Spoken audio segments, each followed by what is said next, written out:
ఎవడు ఓర్పు పడతాడో, ఎవడు ప్రతిదానికి కాలు దువ్వడో, ఎవడు ప్రతివాడికి జవాబు చెప్పడో, ఎవడు ప్రతిదానికి స్పందించడో, ఎవడు ఓర్పుతో నిలబడగలడో వాడు విశేషభూషణమును ధరించినవాడు.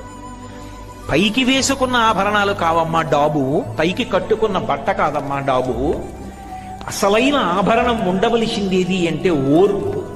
ఆ ఓర్పు ఎవరు పట్టాడో వాడు ధన్యాత్ముడు, వాడు పురుషశ్రీ.